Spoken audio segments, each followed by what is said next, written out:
किसी भी मेरे दोस्त को, मेरे व्यूअर्स को या सब्सक्राइबर को यूरोपा CV और कवर लेटर बनवाना है तो मेरे साथ कांटेक्ट कर सकते हैं।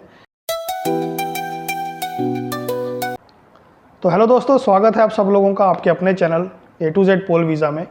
आज की इस वीडियो में हम लोग बात करने वाले हैं पोर्चुगल जॉब सीकर वीज़ा के रिलेटेड। कौन कौन इस वीज़ा को अप्लाई कर सकता है, क्या डॉक्यूमेंट्स रिक्वायर्ड हैं, आज हम लोग उसके बारे में बात करेंगे। वीडियो स्टार्ट करने से पहले अगर आप हमारे चैनल पर नए हैं तो चैनल को सब्सक्राइब कीजिए और बेल आइकन को दबाना मत भूलिए। तो चलिए स्टार्ट करते हैं। ये जो डॉक्यूमेंट आप मेरे हाथ में देख रहे हैं, ये है चेकलिस्ट जो कि एम्बेसी द्वारा इशू की गई है पोर्चुगल की। इसमें पूरी डिटेल दी हुई है कि आपको कौन कौन से डॉक्यूमेंट चाहिए, कौन अप्लाई कर सकता है। ऐसा नहीं कि हर दूसरा आदमी जॉब सीकर वीज़ा के लिए अप्लाई कर सकता है। जॉब सीकर वीज़ा की कुछ शर्तें हैं, कुछ मतलब उन्होंने एक कैटेगरी बनाई है कि सिर्फ यही लोग इसमें अप्लाई कर सकते हैं। सबसे पहले जानते हैं कि जॉब सीकर वीज़ा क्या है। What is job seeker visa? Job seeker visa उस आदमी को इशू किया जाता है जो आदमी पोर्चुगल में जॉब ढूंढने के लिए जा रहा है, और ये सिर्फ पोर्चुगल के लिए ही अलाउड होता है। आप पोर्चुगल के बाहर नहीं जा सकते हैं इस वीज़ा में। आपको पोर्चुगल के अंदर ही रहना पड़ेगा और पोर्चुगल के अंदर ही आपको काम करना पड़ेगा। ऐसा नहीं कि आपने वीज़ा ले लिया और फिर बाद में आप जाके किसी दूसरी कंट्री में मूव हो जाएंगे। आप इस वीज़ा में नहीं कर सकते हैं। ये वीज़ा आपको 120 दिन के लिए इशू किया जाएगा, और अगर इस दौरान आपको कोई जॉब नहीं मिलती है पोर्चुगल के अंदर तो आप इस वीज़ा को 60 दिन के लिए और एक्सटेंड कर सकते हैं। पोर्चुगल जॉब सीकर वीज़ा आपको ग्रांट करता है कि आप पोर्चुगल की जो एम्प्लॉयमेंट एजेंसी है IEFB, उसमें आप रजिस्टर कर सकते हैं।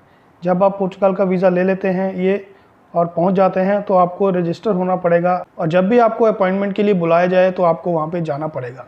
इसकी शर्त यही है, अगर आप इस पर रजिस्टर होते हैं, क्योंकि आपको जॉब नहीं है, आप जॉब ढूंढने जा रहे हैं, जब तक आपको जॉब नहीं मिलती है और आपको वो लोग बुलाते हैं ये इंस्टीट्यूट वाले, तो आपको हर बार वहाँ पे ट्रेनिंग के लिए और उनकी जो भी क्लासेस हैं वो आपको अटेंड करनी पड़ेंगी।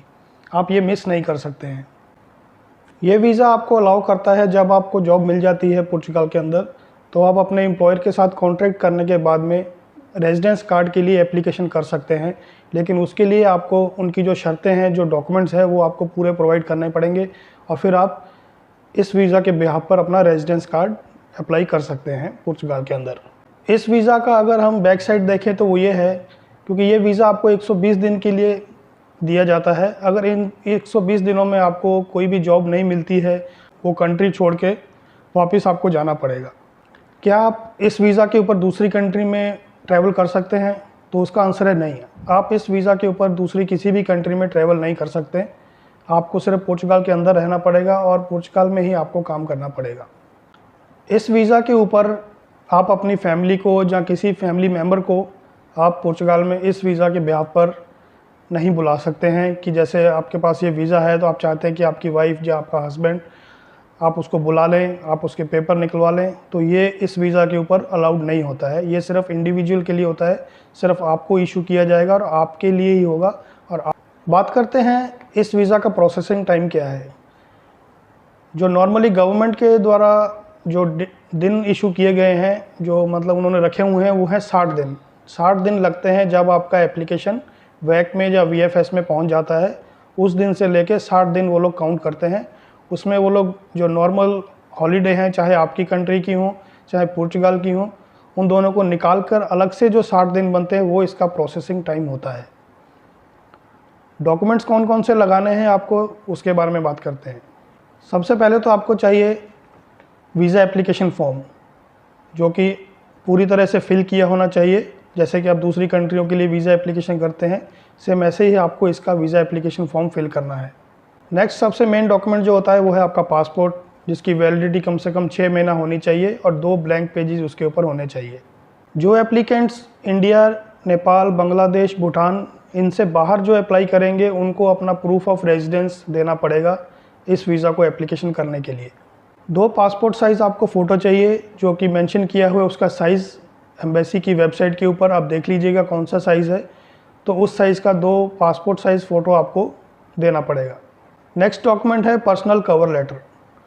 कवर लेटर जैसे आप पोलैंड के लिए लगाते हैं या किसी और कंट्री के लिए, सेम ऐसे ही आपको पोर्चुगल के लिए भी अपना एक पर्सनल कवर लेटर लगाना है, उसमें आपको बताना है आपको क्यों जाना है पोर्चुगाल में, आपको जॉब क्यों नहीं मिला अपनी कंट्री में, आप काम क्या करते हैं, कितना देर आप रहेंगे, जब आपका वीज़ा पूरा हो जाएगा तो आप वापस आएंगे कि नहीं आएंगे, ये सारी डिटेल आपको उसमें देनी है।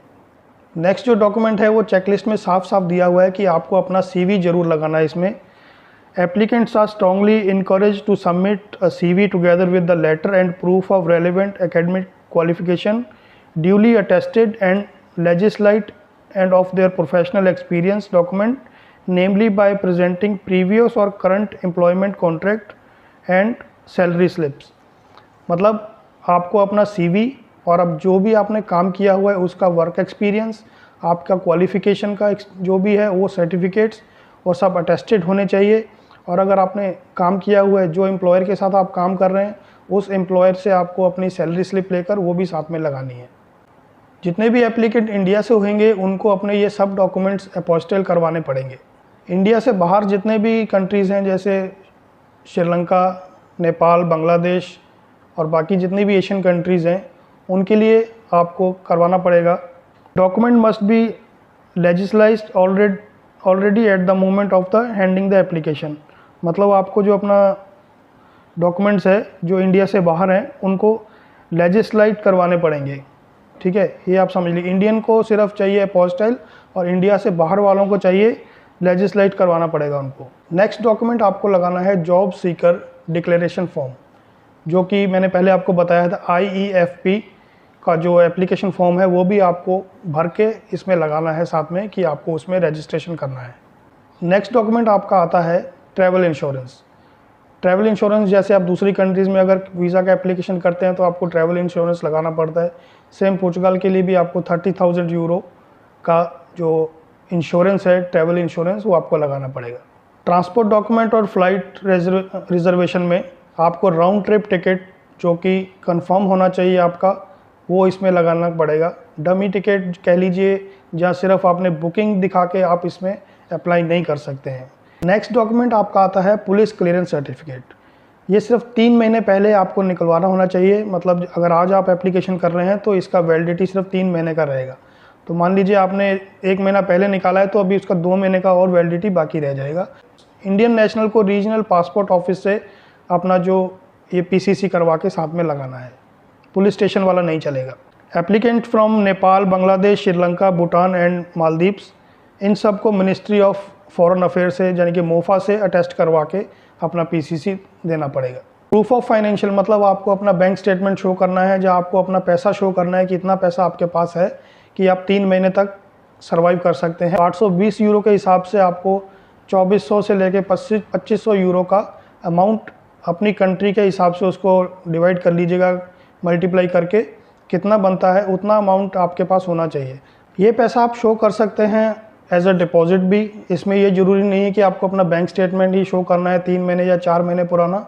आपके पास प्रूफ होना चाहिए कि ये पैसा आपका है, चाहे वो कहीं से भी आपको, अगर किसी ने आपको ट्रांसफ़र किया है तो उसका प्रूफ चाहिए कि ये पैसा आपको क्यों ट्रांसफ़र किया गया है। जैसे पोलैंड के लिए आपको सिर्फ ये होता है कि आपका ही पैसा होना चाहिए, आपको उसमें डिपॉजिट नहीं करना है। लेकिन इस केस में पोर्चुगाल में जॉब सीकर वीज़ा के लिए आप क्या पैसा डलवा भी सकते हैं, या कहीं से ट्रांसफ़र करवा कर भी आप उनको दिखा सकते हैं कि आपके पास 2-2.5 लाख या 3 लाख रुपया आपके पास जमा है और 3 महीने तक आप अपना गुजारा कर सकते हैं पोर्चुगाल के अंदर। ये सब डॉक्यूमेंट अरेंज करने के बाद आपको अपना वीज़ा एप्लीकेशन जो कि अप्लाई कर देना है। इसमें मोस्टली स्किल्ड वर्कर आते हैं, जैसे कह लीजिए हेल्थ केयर सेक्टर में हो गए, IT प्रोफेशनल्स हो गए, जहाँ अगर आप सिविल इंजीनियर हैं, आपके पास अच्छी क्वालिफ़िकेशन है और कोई हाई प्रोफाइल जॉब आप ढूंढने जा रहे हैं तो उनके लिए ये ज़्यादा इजी रहेगा। मान लीजिए आप जा रहे हैं कहीं वेयर हाउस में काम करने के लिए, आपके पास एक्सपीरियंस है, जहाँ आप फैक्ट्री में काम करने के लिए सोच रहे हैं ढूंढने के लिए, तो इन सब कैटेगरीज़ में आपको ये जो वीज़ा है वो अप्लाई नहीं करना चाहिए। इसमें चांसेस आपके बहुत कम हो जाएंगे, क्योंकि उन्होंने कहा है कि ये वीज़ा उनके लिए है जो हाईली क्वालिफाइड हैं और जिनकी मतलब शॉर्टेज चल रही है अभी पोर्चुगाल में जिन जॉब्स की।